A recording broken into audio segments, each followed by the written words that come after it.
Hey, how you doing? It's Thomas Payne, Prison Promise OG Teller, Redemption and Rebirth. Today I'm sitting with my man DeRon Smith. And you know, DeRon Smith is a very important guy down here in Cincinnati. He's under the radar, but he's doing a lot of work. I just want everybody to know a little bit about DeRon before I have DeRon introduce himself. DeRon, you know, he sat at the in the White House roundtable discussion and panel with the Honorable Barbara Bush on the mentoring initiative movement. He also has speaking engagements at Northern Kentucky University. He's been highly requested at Mount St. Joseph's, and also as well known in Atlanta and Chicago for youth violence conferences. And he also has 6 years of advanced education, a CDCA, Board of Chemical Dependency, Career Development Practitioner, Workforce Development Specialist, Specialist in Youth Trauma. And he also has contacts with the Hamilton County Juvenile Courts, Cincinnati Public School System, University of Cincinnati, Adult Parole Authorities, Ohio Department of Rehabilitation and Correction, Lighthouse Youth Service, and Northern Kentucky. So today we're talking to a man who has really put in the work and really is helping people and is really connected with a lot of people. But once you hear his story, then you're going to understand where he came from and to get where he is today. So DeRon, nice being on the show with me, man. I appreciate it. My pleasure, man. Yeah. My pleasure. Now, my pleasure. I want you to introduce yourself to the people and let them know who DeRon Smith is before you became the president of I Dream Academy. Oh, man, it's my pleasure. Let me say, first of all, thank you guys for coming to Cincinnati, man, to the Natty, and sitting here in this I Dream Academy office, man, even with giving me this time. But you mentioned it. This is DeRon Smith, and today I am the president and CEO of I Dream Academy, Mentoring and Development, a therapeutic academy. Right. And the difference of the therapeutic versus the mental health is we wanted to, the purpose was to, it is to take a different approach before we get to that next level. Okay. And again, we respect that next level, but we wanted to do something as far as intervene before. Right. Now tell them a little bit about the young DeRon. Oh man, just dating back in time. Yeah. Go back in time. That's going to put it in reverse. Right? That's going to put it in reverse. All right. We can do that. So, young DeRon, man, this angry little kid, out here in the Natty. Madisonville was my stomping grounds. Okay. And just being tormented because part of the growth and the development was unhappy. Correct. I grew up in a real contentious atmosphere, domestic violence, pops, putting hands on moms and everything else like that, and seeing early drugs and street activities, selling dope, whole 9 yards, and I think the anger, man, kind of just led me into a whole nother direction because even if it wasn't a physical abuse, man, the emotional abuse that a young kid don't know how to handle Worse than physical. can veer you off into behaviors that you can't even explain why you're doing them. You're just angry. And so we talked about perception. Exactly. So at what age did I stop looking at the world as beautiful? So part of this was that little kid that first had this big old dream to be sports athlete, child psychologist, all this other stuff. Big dreams. Yeah, man, big dreams. Constantly, immediately, piece by piece, being squashed. And so when all of the negative things start coming in, you kind of lose that big dream, and that you lose even the potential of that big dream ever to come into a reality. So eventually you just get burnt out and lose the desire. Right. And so that's the DeRon right there that just laid the foundation of an angry kid that got me caught up into the street life. Now you went to prison. How many times? How many times did it take you to get it right? Well, definitely I got 3 penitentiary numbers. Okay. You know, you try. I tried. The first one was a 2 to 8. Ended up serving a year. Okay. But before, and then the second one, it was a 14-year sentence. I Okay. stepped out 7 years. 7 years straight on that one. Okay. You know, and then the third one, something light for some other things. But at that time, I was already in a productive role when that took place. Right. And I think the purpose for that third one is to just basically show, man, that life don't become perfect for you. Right. You have to continue to endure You got to through make the it perfect. hardships. Because even in that third one, I felt that I shouldn't have gone back to Right. prison at that time, but it didn't stop me. That's what tenacity and that. So that's where I would want to share that life comes with challenges. Oh, definitely. Life comes with hardships, but you can't give up with that. Exactly. No matter what And type of matter of setback you fact, take. you and I was talking about penitentiary life, and we was talking about the places we've been. Mm-hmm. I mean, in the places we've been, we probably done crossed paths. Man, ain't no telling. Yeah, we probably done crossed Telling, paths. ain't no telling. Yeah, because when you was at Orient, and London and Yeah, places man. like that, I was in them same places. Shut it down. I shut Yeah. it down. That was it. And one other thing I want the people to know, DeRon, he writes books. He wrote a book right here, The Innocence of a Child. This is available on what's that, Amazon? Yeah, we're putting it back in print, and it's in all the bookstores across the Amazon, Barnes and Nobles Yeah. platform. Yeah. Not to interrupt you, but this book right here is deep. I mean, I ain't a book guy unless I was in prison. I read all kind of books, but on the street, I really don't read books. But I read the first paragraph of this book right here, and it hit me. It was like, wow. Because you don't understand what little kids or people go through until you read this book, and you will have a better understanding. But I ain't gonna tell you what's in the book. I want y'all to go out and get the book so you can see for yourself. But I ain't gonna promote the book if it ain't no good. So yeah, I just wanted to bring that to y'all's attention before me and DeRon really get into some heavy topics right here. Because first of all, me and DeRon, we met at a 50 years of hip hop, 50 years of mass incarceration event put on by the Ohio Justice and Policy Center down here in Cincinnati. And that event opened my eyes to a whole nother level of the game, and it opened my eyes to people that's doing the same thing as I'm doing, but I'm at the beginning, but they already passed where I'm at. So I want to help these people. Going to help me get to where I need to be, because I done met some good people that willing to give me the time of day. That's why I'm sitting here with DeRon today. Okay, DeRon, like, what was it like being in the White House with Barbara Bush?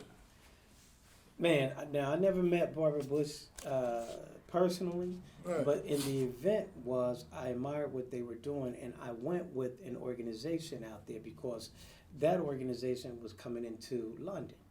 Okay. And that organization was coming into the institutions, and I was just already in my mind that I wasn't going back out to the streets the same way. Right. So while they were coming into the institution, I was already putting Innocence of a Child to the table.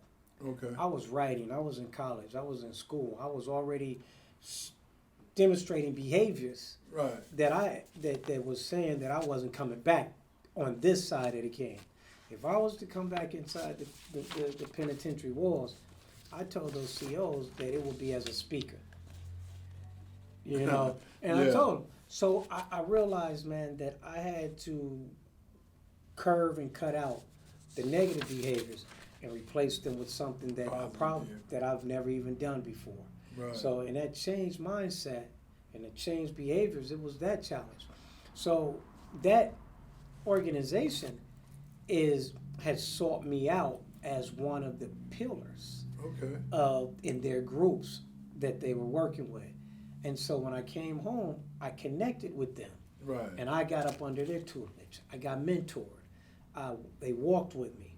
And one thing led to the next, because what we talk about is that you need somebody Always. in this journey of Always transition. gotta have allies. And it was that organization that I connected to that got me to the White House, and next steps were there. And it was like a domino. Right. This domino goes here, this puzzle piece goes there, and that puzzle piece goes there. And that's how I ended up at the mentoring initiative. Okay, now, what made you wanna do what you're doing? What drove you to do this? Man, it's that passion. When I did Innocence of a Child, man, the hurt to prevent others from having that hurt Yeah. that I experienced emotionally, the confusion that I experienced, the being lost that I experienced, Right. the bitterness that I experienced, the hatred, the anger, Yeah. and all of the bad decision makings that led me to penitentiaries and potentially death. Yeah. There was something in me, man, that just wanted to say, you know what, I got a passion for kids. And how do we take a before approach and not a behind approach? Right. And so, in my mind, I wanted to get to a point to where I can catch it at the front, not the back. You know, the penitentiary was the byproduct of the things that I was already experiencing, negative. Right. That was it. So what if I can break those cycles? What if I can cut that off before I get there? And maybe that can stop the door to penitentiary. Yeah. That can stop that if we can prevent it. So that's my passion. That was my purpose of even writing Innocence of a Child. I wanted people to experience and explore, yo, what's making you do what you do? Right. Homie, you over here bugging out. And you don't even know why. Yeah. You don't know why you bugging. You don't know why you angry. You don't know why you slapped that girl. You don't know why you carrying guns. You don't know why you out here bugging. Right. You know, but it's something inside you that you haven't dealt with. Some anger issues It- inside. Yeah, that's inside of us all. I Mhm. mean, we all Until you that tap came up into through it. Yeah, we all. Yeah, we didn't know how to tap into it. And we don't. That's why it's a Right. good thing that you're doing what you're doing, because you've been through that and you know how to tap into it now. No doubt. Because the thing that I'm curious to know, down here in Cincinnati, you know, the violence is low off the chart. Now, when you get a youngster in here who's done lost a friend or a family member to violence, how does that affect you? Well, oh man, it's definitely, you know, in the early years, it used to just, you grow to it. Yeah. You learn how to deal with it without carrying it. Right. And through the years of experience, it never stops the empathy. Right. It never removes the empathy that every youth that either witnessed their partner, little homie, get killed, Mhm. or experienced the gunshot themselves. Right. You know, it don't remove the empathy, and so you feel it, and you feel that a responsibility, Right. that sense of responsibility as a big brother, Yeah. as a big homie, because when we talk about cats out here that teaching them the wrong way, Yeah. you know, then I'm up against the wall, because we do have that side of the coin yeah. too. As we was discussing, the OGs out here in the street Come on, man. are 30 years old, 35 years 28. old, 28 years old. You know, like I said before, they Mhm. call us old heads now. Yeah, right, Which right, I hated right. that. I hated that in prison. They Good called with me it, old yeah. head. That was almost like ready to fight. Mm. No, we ain't going with the old head, man. We ain't gonna do that. You know, but you good. know, it's good that you got this going in the city that needs it really bad. I mean, do you take people from outside of Cincinnati to come here and get what you got to offer, or you just actually local, just stay here in the Cincinnati area? As it stands, you know, you can really, I see IDA being from any neck or wherever you want to make a referral, because we're not just a county entity. Okay, that's what I was Yeah, getting at, right? or local. I Dream Academy is an enrichment camp. And Okay. so we are literally a partnership and registered day camp from the Ohio Department of Job and Family Services. Okay. which gives us the ability to be an enrichment day camp, granted through the state of Ohio. Okay. Mm-hmm. Yeah. So if somebody from, say, Dayton wanted to come here to. Yeah, that would be a personal referral. Yeah, that's what. But we take open referrals. Okay. So if there's a youth, a mom or dad that saw IDA and they say, look, I want to try that out. Right. They can do that because we don't have that jurisdiction. We're not bound Okay. as a mentor academy. As long as they're here and we're servicing them, they're still restricted. I mean, Okay. we have that opportunity. Yeah, yeah. Now, the Ohio Justice and Policy Center. See, a lot of people really probably don't know nothing about them because I didn't, and I got over 15 years in and out of the penitentiary, and I really didn't know nothing about them until we went to that event. So, can you explain a little bit about the Ohio Justice and Policy Center? Like, Yeah, man, that's an awesome program, organization that helps felons. No charges ever. They have no fees of helping cases, whether cases need to be reduced or totally exonerated. Ohio Justice and Policy is there to just kind of, they're attorneys. It's a slew of attorneys, right. Paralegals, so forth, that look at cases wrongfully incarcerated, and they are financed and funded and moved by the passion to look into those cases. And if those cases have the merit, then they could take on your case and go back. And they've had some great successes with people that have been wrongfully incarcerated for 20-something years wrongfully. Yeah. And they've gotten them out. I heard that at the event. Yeah. Some people were speaking that they was wrongfully incarcerated, and Ohio Justice Policy and Center had actually worked on their case and freed them. And there they are. Yeah. And so that's what that organization is about. And I could say just that platform of what they stood for in the 50 years of hip hop and 50 years of mass incarceration. That we're looking at that it's so significant because the incarceration piece is what it's tainted if legislation isn't passed to help remove a lot of the barriers that we move. Yeah, a whole lot of barriers.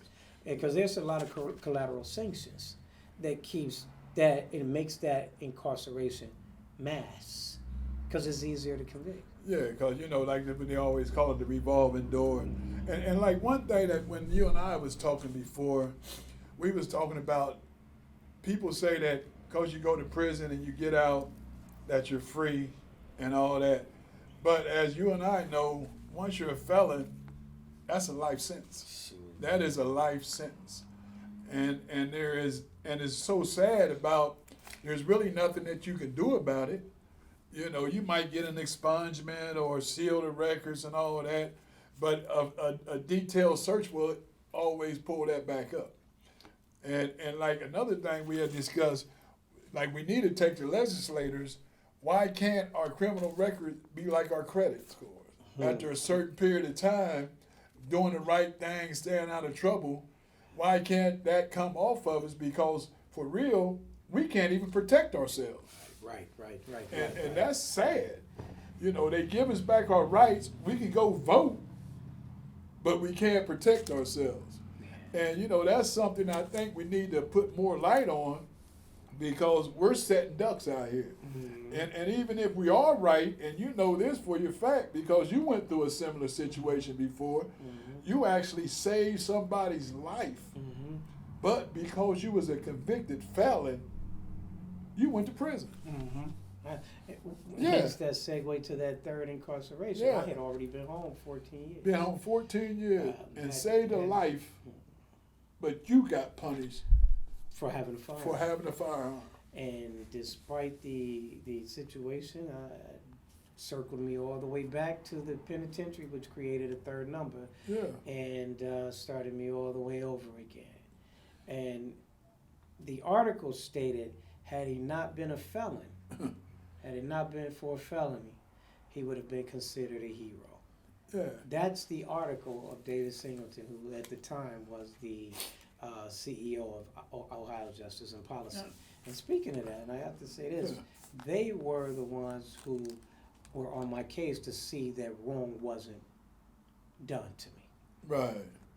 You know, Yeah. and because I could have been just mishandled, misused as Right. far as that. And so because I had come home and I had already been iDream Academy for 13 Oh, you had years. already. Oh, this was going at that time. I had already been iDream Academy.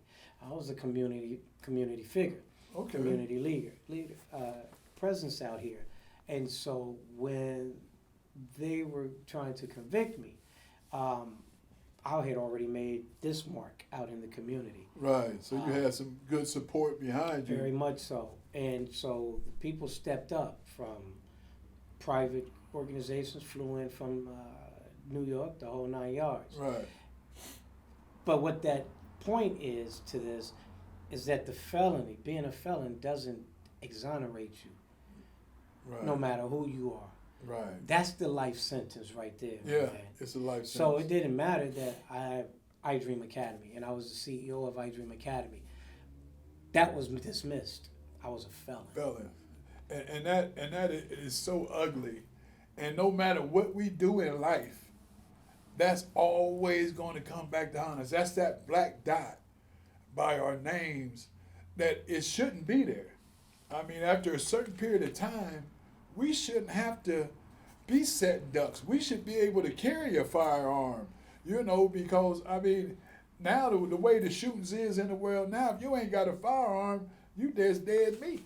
Now, hey, I understand levels and gauges and so forth like that. I'm not that naive that everybody needs to have a gun. No, not everybody. Yeah. We're going to put the stipulations on some of them definitely fuckers, stipulations. Definitely stipulations. Nah, some of y'all cats, nah, Yeah. I ain't with you. So, but with that, if you're out here, I agree with you. It could be levels. Yeah. That collateral sanctions can be dismissed. Right. And if you're home for grandstand period of time, why can't you get full-fledged citizenship once again? Right. You know, and I think that's the number one piece, man, that you become a lifetime of second-class citizen. That's Yeah. what it is internally. Yeah. That I'm never going to be a citizen to the fullest again. But I own IDA. And so that means I got staff. Staff pays taxes. I Right. pay staff taxes. I pay whatever. So now I paid some pretty good taxes. Right. But I can't get a full citizenship. The contradiction there is what the legislation that has to be argued to, where if we're coming home and here we are, Right. we are now taxpayers. Yeah. We're contributing to societies in its productivity Right. and its advancement. I'm not taking away from it. Let me have my rights back. Yeah. You know, but and like I said earlier, they give us the voting rights. Now we can vote as felons. I tell you that when you first touch down. Yeah, hey, look, you know. put me in the ballot. Yeah, but what's so sad is we can't do nothing else. Mm-mm. I mean, we can't do nothing else. Our hand, like I said, my favorite saying, they took off the handcuffs, but we still got on the shackles. Yeah, and that's legislation. Yeah. And I think that things like this podcast, man, that we can make aware that legislation can only be the thing that can change that, and voices of those of us that are willing to express that, then enough people, things get changed. Yeah. You know, but it has to be exposed. But like we always say, it ain't about what you know, it's about who you know. And You know the that's right step by people step. that can make things happen, things can happen. But if you don't know the right people, you still be treading water going nowhere. Hey, form that group that can put that a group together that can make a loud enough noise, Yeah. gets the attention. Well, you know, I think, you know, after the podcast sometime, we're going to have to sit down and talk about some strategies because, you know, you seem like you're a man with a lot of strategy. You probably played a lot of chess in the joint, too. That's all I did. Yeah, I can tell you a That's chess all I player did. because you got them calculated moves. Yeah. I didn't do nothing else. I didn't play no cards. I never gambled. Didn't do anything. I watched them knuckleheads over there do their thing, and I'm cool. But I'm cool because it turned into arguments. Oh, without it, everything It turned into an argument and a yeah. fight. And so I left it alone, and me and my boy was on the chess set like, yo, man, I'm going to bed. Play chess, burn some brain, and get tired and go to sleep. And that's it, sun up to sundown. When the lights came up, we were on the chessboard. We left it standing up that night. So yeah. You know, something else I wanna hit on while we're here. Our halfway houses. Now you done been in them, like I have been in them. That is the worst experience. That's worse than the penitentiary. The halfway house. Yeah, because all they do is threaten you about sending you back to the penitentiary if you do something wrong.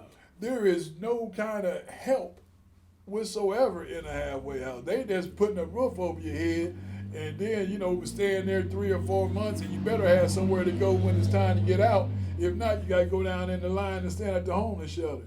So, I mean, them is some other things that need to be addressed, is because the halfway houses are horrible all over the state of Ohio that I've been to.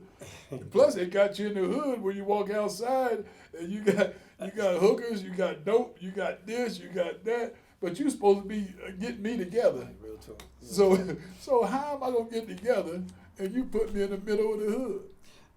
And I gotta walk out this door every day past this, you know. So they put you in the line of temptation.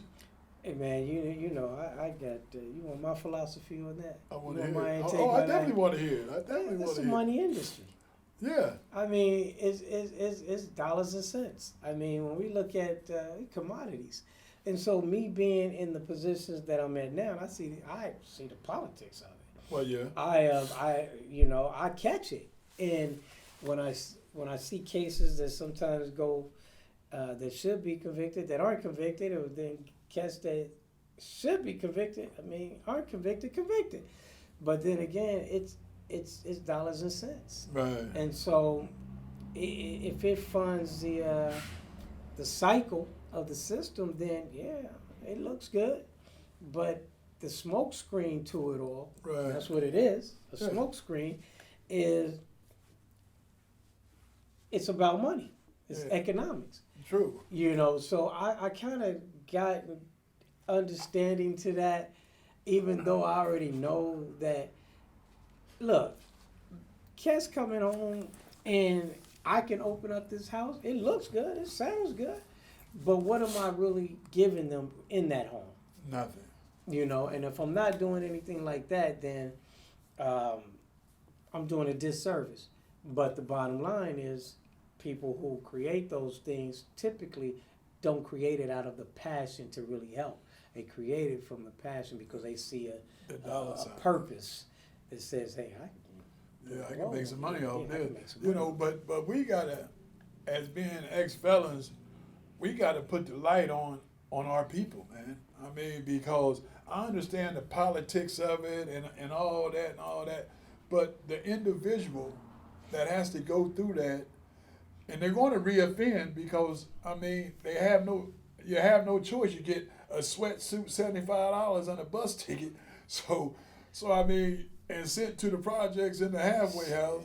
So I mean, you have no choice. It's a setup, designed to fail. Yeah, it's designed to fail, but that's not right for that's not right for us. It's not right, but it's right for those people who get in that pocket. Yeah. And that's what that is. So what do we do about that? So that's something else I feel that we need to highlight and mainstream, because I mean, our people is just, you know, black, white, it don't make no difference when I say our people. I don't just mean one class, I mean felons. I mean, we are always set up for failure, and then when we fail, we get punished harder than we should get punished, but you set me up to fail. Especially to come home. Yeah, that's to return. Yeah. So when you start looking at returning citizens, or formerly incarcerated, whatever the vernacular that we've changed so 100 million times, It's like they went from the N word to black to colored to what have you. So now, what am I? Am I a felon or I'm what, formerly incarcerated? Yeah. It don't matter. Yeah. I did time. Yeah. So now, here's what I shared in my interview back over there. There's a difference between rehabilitation and redemption. I could care less about rehabilitation because that's a myth. That rehab, what they said, and what they say, rehabilitation and corrections, rehabbing what? No, I need redemption. Redemption is allowing me the freedom to have a clean slate and start all over. Right. Rehab is just telling me that, hey, I'm just going to try to change the behavior that got me there before. Yeah. That's the key. We need redemption Yeah. from being formerly incarcerated individuals. Getting to that point to where there's a redemption state or possibility gives me the hope to come out here and try to do something better.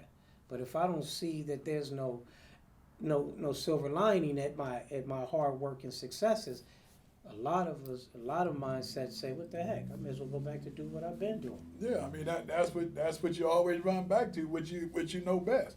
Because when you have no allies, or you have no safety net and all that when you come out of prison, and you just stuck in a halfway house, and then they want to put you in a mediocre job so you could pay the halfway house, and You never get ahead. you never get ahead. Constantly dealing in a whole system, systemic, and let's some type of legislation. See, we see that, Yeah. and you have that camera to expose all of that. Yeah. I love what you guys are doing, because unless it's brought to light, here's the key: if they can pimp, and I'm only speaking from my side of the coin, you can induce panic by saying this is what a felon looks like.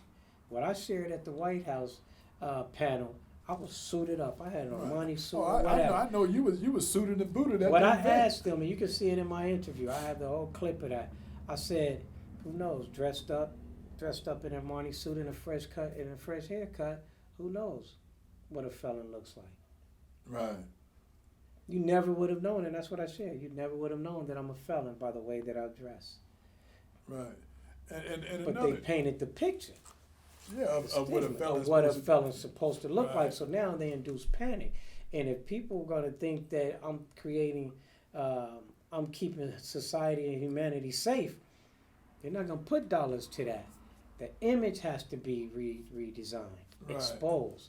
And they have to see CEOs. They have to see guys. They have to see workers. They have to see teachers. They have to see a whole new redesign of what a felon could potentially be. Yeah, and I want to hit on this aspect, since we both done been in and out of prison.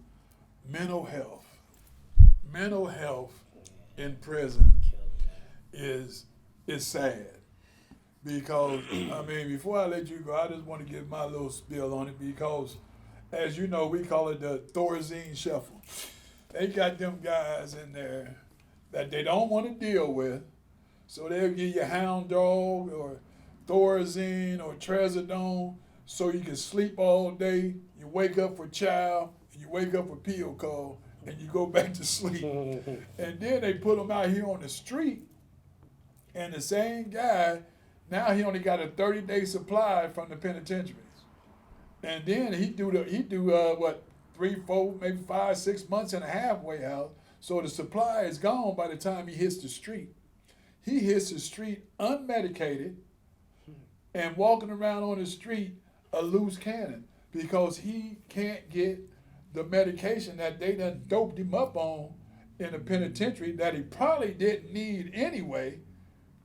And then they come out here on the street and they commit crimes, they do this and all that. Then they blame it on the guy. But why wasn't he treated? Why? I mean, you got to treat people with the medication that they need in order for them not to do what they do. So a lot of that falls back on, once again, the halfway house, because you ain't treating this client like you're supposed to treat this client to address his mental health issues. He just in here sleeping and eating and ain't going nowhere, ain't even really taking showers and all that. You know how they were, I mean, in the joint when they're on them meds. So really, that's another thing that needs to be addressed because you got them in there just shuffling around the penitentiary all day and sleeping, eating, pill call. Only time you see them. Now, what's your view? What's your hit on that? You know, mental health is precious, man, Yeah. because it's not. I don't think it's handled as seriously as it should be handled.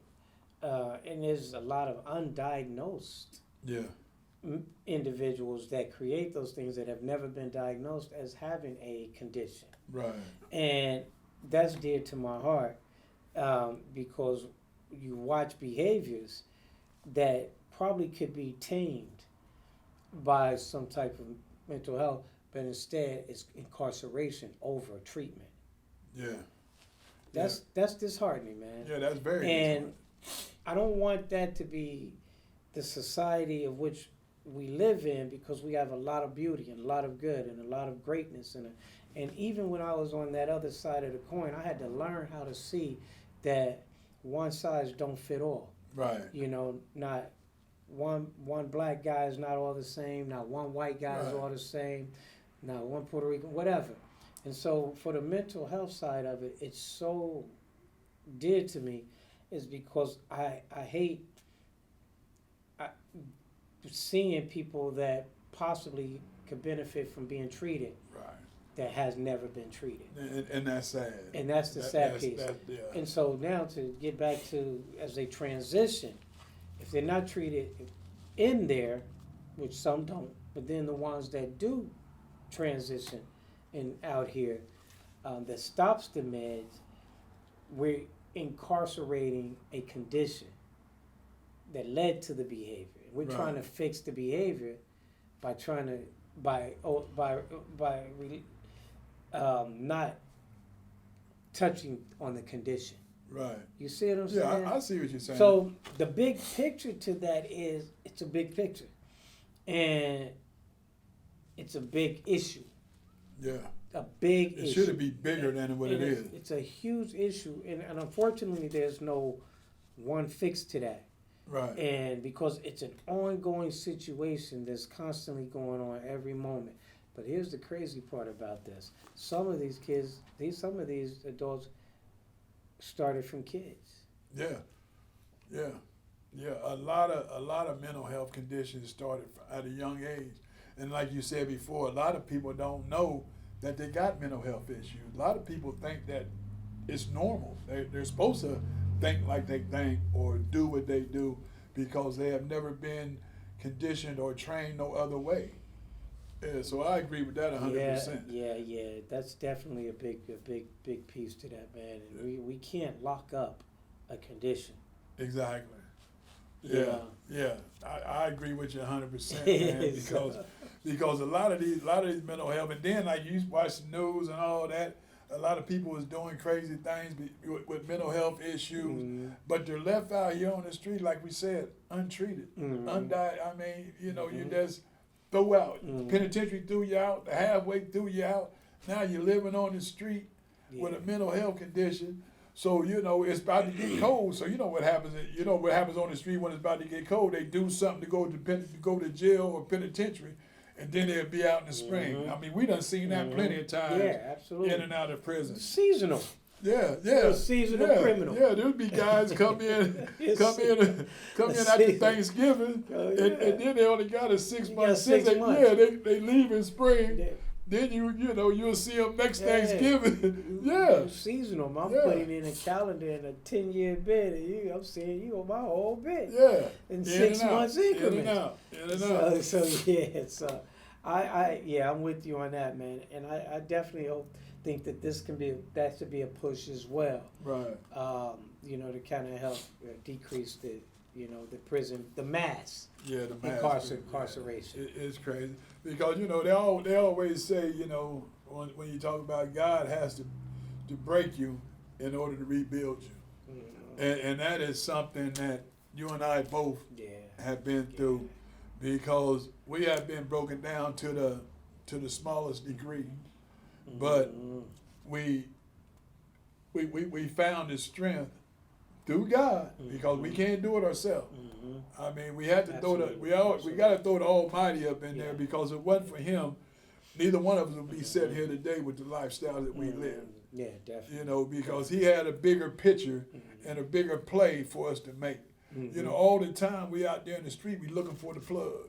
Everybody wanted the plug, but now that we get older, I found the plug, and it's the man upstairs.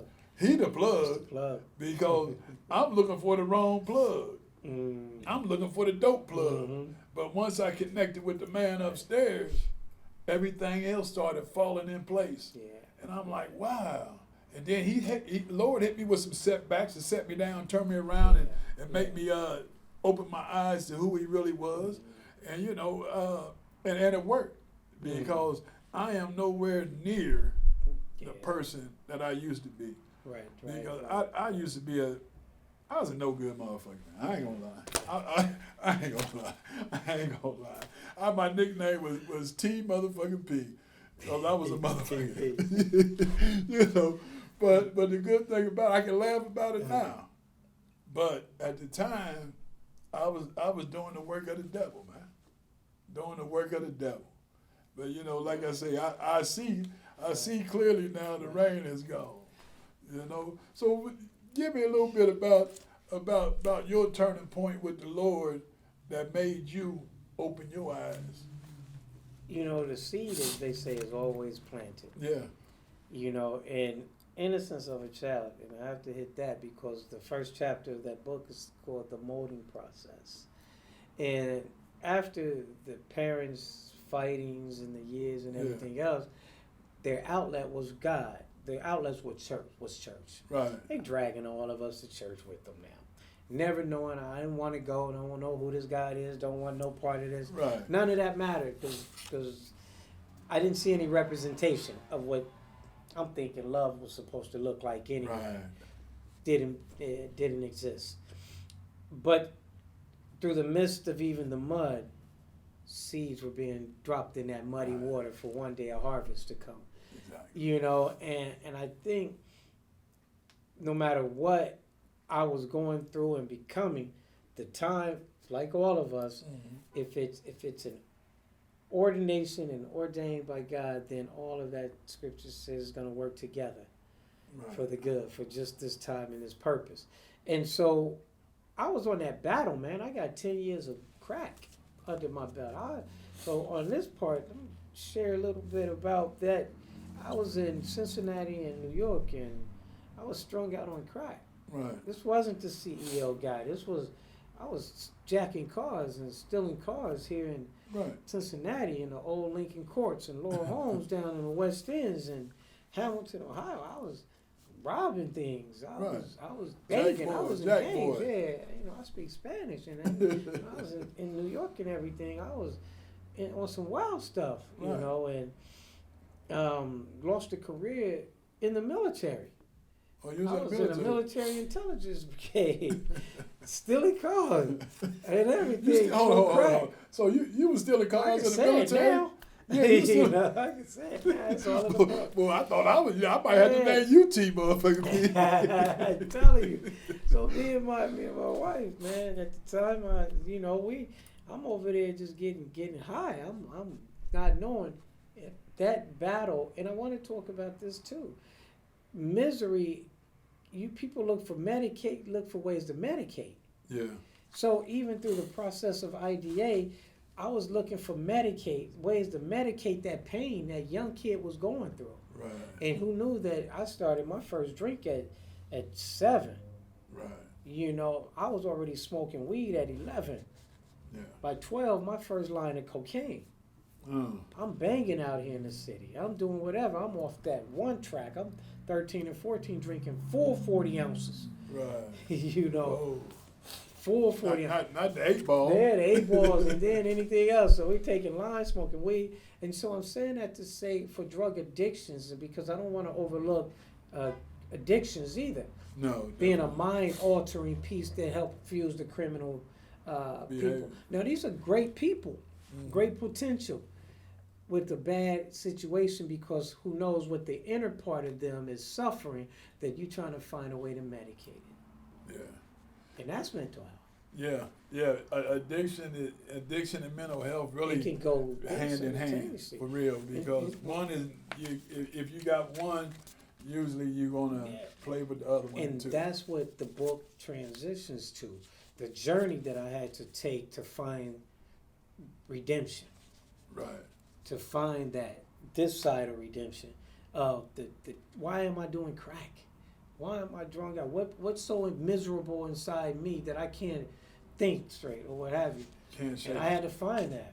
And so the turning point to that was the up and down struggles. And people don't understand that addiction can be a struggle. Yeah. You know, I don't care what your addiction is. It can be women, it can be sex, it can be whatever. Addiction has a component of struggle to it. Mine has to be cocaine and alcohol. Right. You know, and in that, there's a lot of ups and downs. Yeah. What do you call it? Sobriety, relapse. Sobriety, relapse.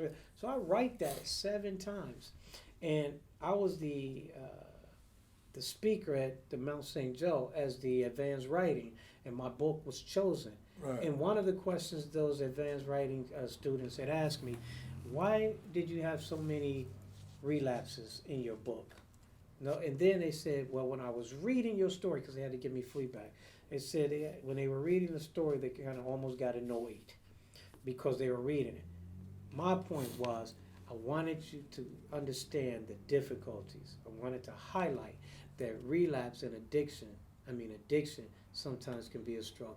Yeah. So if you have a family member, a parent, a son, or whatever, don't always think that it's just a state of mind to say it's a mind over matter. Yeah, it's never that. Because, I be having some parents ask me, like their kids come home from prison and they might have been there for a year or two, and they come out and they don't know how to cope with them. They don't know how to deal with them because, and I tell them, when a guy or woman comes out of prison, they're not the same. You're not the same when you come out because you have seen a lot, you have done a lot, and some people took advantage of them that they don't want to talk about. They come out with more issues than when they went in for real. And I be telling them the only way you gotta. It's hard to coach somebody on how to deal with somebody that comes out of prison because everybody's different because everybody done did a different type of bit, but there's one particular person, they was saying that they was sending their son money all the time or their child money all the time while he was in prison and putting money on other people's books and stuff while he's in prison. So I looked at her I looked at this person and said, well, he was in prison getting high. You doing sit-downs, as we call it in prison, sit-downs, have your parents put money on somebody else's books and all this. Yeah. So you're getting high in there. That's for real. That's the only time you do. You're gonna put that. You're gonna do that. And then once you get out, you still a drug addict because prison never did anything for you, and you're not clean in prison. So when you come out, you right back in the rat race. And that's a fact too, man. Yeah. People think that being incarcerated changes the person. No. That just locks you up. Yeah, it just locks you up. Yeah, it just puts you behind the wall. Yeah, because you can change and lock up the physical person, but the mindset of that person is still the same. Yeah. So incarcerated, what changes when you see people on this side is that we worked on this. Yeah. You had to get your mind You right. you have to change that. I can't come back out with the same thought process. And, and I think that's a whole other segment just to kind of share that when you do come home, for me, my son, when I left, my son was 3 years old. Right. I came home, he was 10. Right. I was 7 years. That's a gap. Big gap. From a 3-year-old Big without gap. me. Yeah. So people in our condition, in our situation, come home and they try to pick up where they left off. Exactly. That's a bad move. That's the first mistake. That's the biggest mistake. I had to learn how, and I think through the schooling and the education and things like that, and really the self-assessment, and I was deep into ministry. Also had to realize that, no, I can't come home trying to pick up where I left off. My son is 10. You know, he was 3. And a lot of cats I see come home and still trying to play that daddy, that authoritarian. Yeah, you can't do that. Now you got a lot of rebuttal. No. And your kid's rebelling against you. Right. And you don't know what's the matter. Well, how do you transition to gain a better relationship with your family Right. and your children? And that's so important, man. Yeah, that's where we get lost, because a lot of frustration comes out of that. Yeah, I tell guys all the time when they come out of prison, your family don't have to adjust to you. You got to adjust to your family. There it is. Because your family been out here doing Absolutely. what they've been doing Right. all that That's time. right. That's right. You the That's one right. been missing. Right. Word up, man. So you can't come out here and talk about y'all got to get used to the new. No, you got to get used to the new family. They miss it. Yeah. Right. You know, and a lot of guys come out here, like you just said, trying to pick up where they left off. It's not like that. You know, and families don't have to get to know him. He got to get to know you. Absolutely. You know, and that's something that I want to very well tell a whole lot of parents and family members. You don't have to get to know him. He got him or her. They got to get to know you, because you've been doing this all the time this person been gone. And this person come back, you ain't calling no shots. You need to sit down and shut up and find out how we operate. And that's it. And that was it. And I had to get to know my son. Yeah. I came out as a son, as a father trying to build a friendship with my son. Yeah, that's the way. And anyone and his brothers and sisters. And that's the key of why we have a great relationship today. Right. Today, my son has read my books. My son understands my journey. My son is one of my development coaches here in IDA. Okay. As well as that. So being able to set that tone is that standard today versus me wanting my son to follow my gang banging type behaviors and everything else. Yeah. Nah, man, we got to shift this thing. Yeah, we got to break that. We got to break that family curse. Yeah, absolutely. That generational curse. We got to break that. Mm-hmm. And that's one thing about me. I'm glad that my son, I applaud him every day. He did not follow my footsteps. Check that out. And I am so happy about that, man. Oh my God, I'm so happy about that. That's huge. That's huge. I mean, he did not follow my lead. And I praise that boy every time, hey, my guy, because you found your own path. There it is. You made your own way. You didn't follow after Pop. And that is a blessing in disguise. Anything else you want the people to know about DeRon before we wrap this up? Man, just about me is that I just made a decision. Right. Life is filled with choices, and again, I keep alluding back to the story that Innocence of a Child, the book that I've written, is that in this chapter, the last chapter is called Prison Life. Oh yeah. This is when I finally got it right. Prison life. And I'll wrap up with this. Prison life said, when I laid on this rack, I realized that life was about choices. So therefore, where I now sit is a direct result of the choices I made. Therefore, where I sit in the future will be a direct result of the choices I make.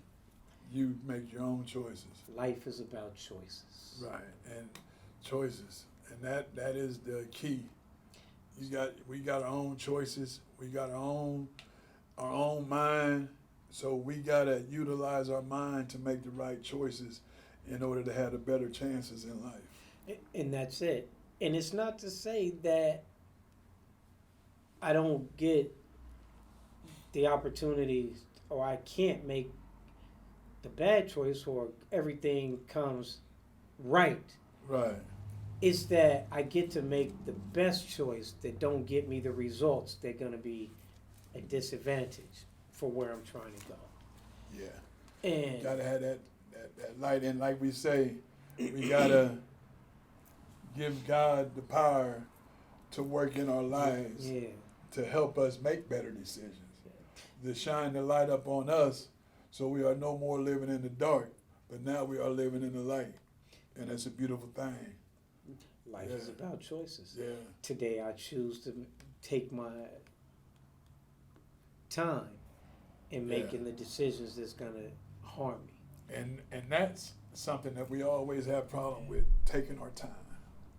Because we wanted things yesterday. Yeah, man. We ain't trying to wait till tomorrow. We wanted things done yesterday. We wanted money yesterday. We wanted everything. And so we rushing and we doing things and we making bad decisions and they put us in bad positions. Yeah, You know. absolutely. Yeah. And I could, if I could close with this one, Yeah, go ahead. because and to my brothers and sisters here, I don't chase wealth. Right. The thing is, it's not. I don't do this because I'm chasing money or anything. There's a purpose that God has put in me, and that for me today versus when I got off the drugs and then got into the game, I was one of the key drug dealers in the city, so I've seen money. Right.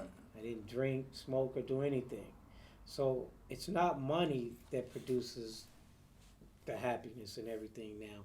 It's the purpose. Yeah. And now I'm all about, I'm so engulfed in the purpose that I don't need the millions or anything like that Right. to find that. And I have so much, there's so much more peace Yeah. when you're not chasing that piece. Chasing So them I'll share dollars. with that with my population, brothers and sisters, that the purpose is greater than that dollar. Yeah, you know, but that's something that we gotta get out. You know, people gotta find that out for themselves.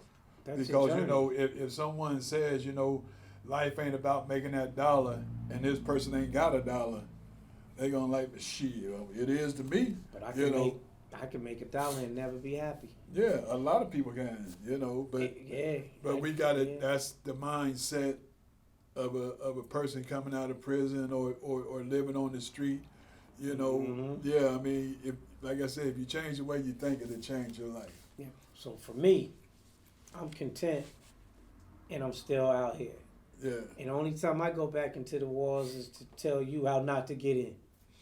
and that's the best way to go. And I in. get the key to leave. Yeah, and that, you know, I bet that's a good feeling. Yeah. Yeah, you know, it's a because you know beautiful we done been feeling. in there so many times, Boy, and guys man. come in to speak, and then they leave. You be like, damn, I wonder what that feels. Man, I said that. I was sitting in the bleachers, and I was like, one day that's gonna be me. Yeah, One day that's gonna be me coming in. Yeah. And so when when I was leaving, and that CO was told me, I said, "Nah, you gonna see me again. Only this time I'm gonna be telling you I'm ready to go." right. I Yeah, told them that. be a turnkey for And they another brought reason. me, and I circulated throughout through the prisons in Ohio, youth in that through Yeah. innocence of That's one of our missions too. I want to start going into prisons and all that and talking to the That's guys what's up.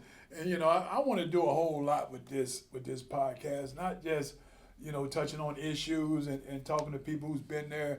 I want to go in there and talk to the guys that's still in there and you know give them a little hope. Mm-hmm. You know, hey bro, you know I done did 18 years up in here off and on, man. Check that. So you know you can do it too. Mm-hmm. What would But- you want to give back? Yeah, but do it before you get too old, and then you feel that you ain't got no purpose. You're gonna be out here living on assistance and everything because you can't do nothing else.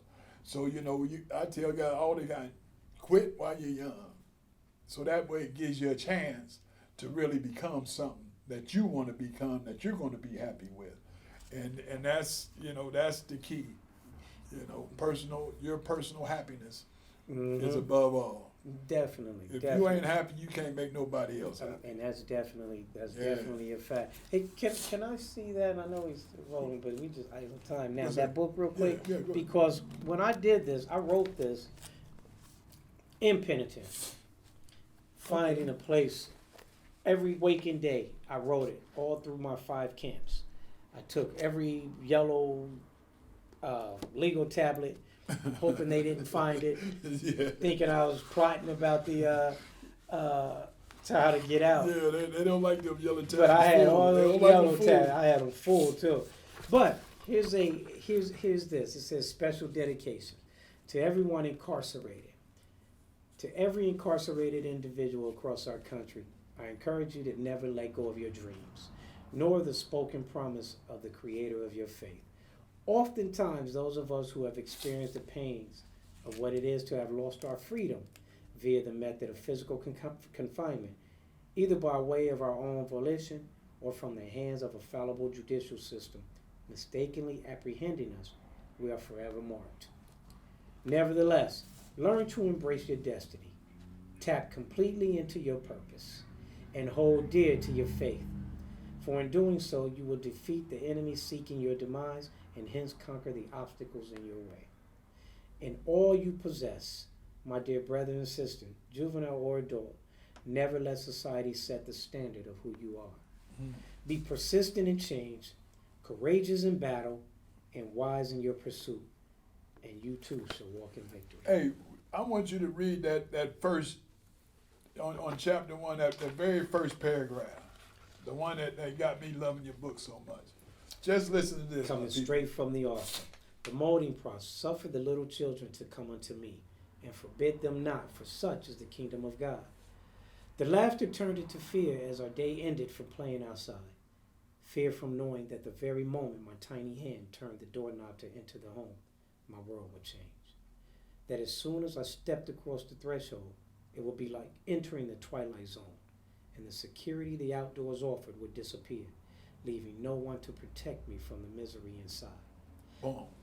The outdoors was my sanctuary, a big world filled with space, allowing me to release a scream if I wanted to, with nothing to be said about it. My world, a place where there were no restrictions, a place where I could let my innocence have its way. Boy, now I read that right there. Now you see what I'm talking about, don't you? I read that paragraph right there, and I fell in love with that book. You know, because Innocence of a child. that was a grabber right there. You know, but yeah, that, come and pick up the book, was The Innocence of a Child. Innocence of a child. And that book is good reading for people who's been in prison and out of prison, for people who got people in prison. I mean, you get a deeper look on what's on their mind, what they're thinking, and what they're going through. You know, the book is good. Like I said, I already read the first paragraph of the first chapter, and I was hooked. So, you know, and you just heard what I read, so you'll be hooked too. You know, but this is Thomas Paine, The Prison Promise, OG's Tell of Redemption and Rebirth. I just want to let everybody know the mission of Prison and Promise.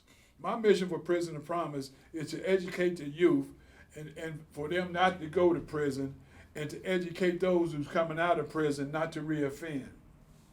And we want to help with necessary resources to help them ease the heavy burden of reintegrating back into society. And we want to get with different organizations in different places to make their transitions a whole lot easier. I'm not bashing the halfway houses and all that, but they need more help than what they're offered there. And Prison and Promise OG's Tell of Redemption want to be that outlet and want to help these people, men and women, black and white. It don't make no difference. People is people, ex-felons is ex-felons, and we all got to go through the same path. And it's not easy for us, all of us. And really, we would like to get some legislations done so we can ease in the burdens and the pains that we go through.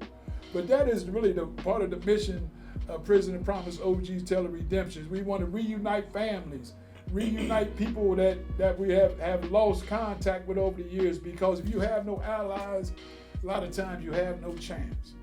So once again, it's Thomas Paine, Prison and Promise OG, Tell of Redemption, the Rebirth. And thank you, my man, DeRon, for coming on the show. I appreciate you.